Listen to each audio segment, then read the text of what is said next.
तथा कमीशन घूस की छूट करे सरकार। मैं यह क्यों बोल रहा हूं? आज मैं जनपद सोनभद्र के खनन क्षेत्र में हूं और आप देख सकते हैं मैं अभी यथार्थ इंटरप्राइजेस पे खड़ा हूं और आप देख सकते हैं कि यहाँ पर खनन कार्य इस समय चल नहीं रहा है।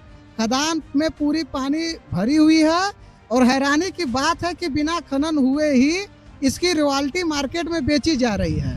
और जिस प्रकार से पूरे खनन क्षेत्र में अवैध खनन जोरों पर है और स्थानीय स्तर पे शिकायत करते करते थक जाता है, लेकिन उच्च अधिकारी जिनको जवाबदेही तय करनी है वो कहीं ना कहीं मौन साधे हुए हैं, क्योंकि वो खुद इस अवैध खनन को करने के लिए एक मोटी राशि व्यवसायियों से लेते हैं। यह बात प्रमाणित है, क्योंकि मैं जब इस संदर्भ में जनपद सोनभद्र के खनन अधिकारी से वार्ता करने जाता हूं, उनसे मैं बात करता हूं। आपको आगे के सिलसिले में दिखाई जाएगी कि इस क्षेत्र में बड़े पैमाने पे लगभग 2 लाख घन मीटर हाफ इंची खुलेआम फेंकी हुई है। यह हाफ इंची रातों रात वर्षा से नहीं इस फील्ड में आई है, यह हाफ इंची प्रत्यक्ष प्रमाण है अवैध खनन का। लेकिन दुर्भाग्य का विषय यह है कि जवाबदेही अधिकारी जिसको संबंधित शिकायत करता जाके बार बार अवगत कराता है, स्थानीय स्तर पर ब्लास्टिंगों से लोगों के घर आहत हो रहे हैं, लेकिन अधिकारियों को दिखाई क्यों नहीं दे रहा है? क्या कारण है? अधिकारियों ने तय कर रखा है। आज ये जिसमें खनन क्षेत्र में खड़ा हूँ, इसकी मार्केट कीमत ये भूमधरी खदान है, 160 रुपए घन मीटर से यह खदान की घन मीटर बोल्डर बेचने के लिए 100 करोड़, 4 करोड़, 5 करोड़, 7 करोड़ की पेनाल्टी राशि काटी जाती है। लेकिन कभी का यह जांच घिरे में कि उस हैवी ब्लास्टिंग के लिए, उस अवैध खनन करने के लिए प्रयुक्त होने वाले एडी गुल्ला कहाँ से आए? क्या एडी गुल्ला कोई वाले के ऊपर कभी मामला चला? नहीं चला। क्यों नहीं चला? क्योंकि कभी भी अवैध खनन की कार्रवाई को सिरे से समाप्त करने की कोई मंशा ही नहीं है। यह मात्र कोरम पूरा करने के लिए एक तरफ एनजीटी क्या आदेश देती है और धरातल पे क्या है, आपको मैं रास्तों को भी दिखाऊंगा। जो एक समय जन सुनवाई होती है और जन सुनवाई में आम जनमानस को विश्वास में लेकर यह बात ये आने जाने वाले ग्रामीणों के लिए रास्ते की व्यवस्था होगी।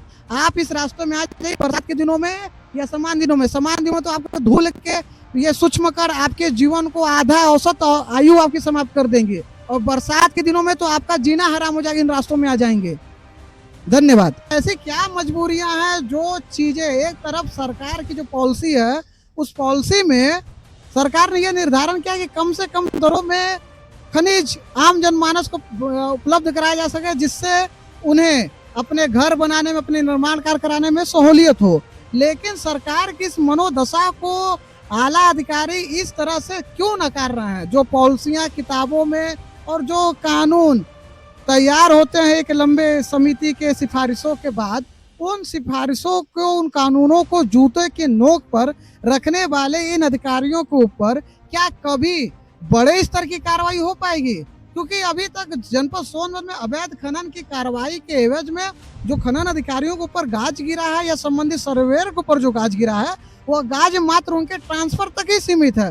किन्हीं के ऊपर आपराधिक मामले में मुकदमे दर्ज नहीं हुए हैं। यह प्रश्ननीय बात है कि एक तरफ जो राजस्व को इतने व्यापक स्तर पे घाटा पहुंच किनारे करते हुए किसी खदान के चारों तरफ कैमरे नहीं लगेंगे। हाँ, हालांकि बोर्ड लगा दिए गए कि आप कैमरे के नजारे में हैं, लेकिन कहीं कैमरा आपको नहीं मिलेगा। तो सरकार के दिशा निर्देशों को इस प्रकार से खंडन किया जा रहा है, और खंडन के बाद भी जो जवाबदेही अधिकारी है जिनको उसका पालन कराना है, वो पालन कराने वाले अधिकारी पैसे के आगे इस प्रकार नतमस्तक हैं कि आज भी 21वीं सदी के भारत में भी भ्रष्टाचार चरम सीमा पर हो गया है।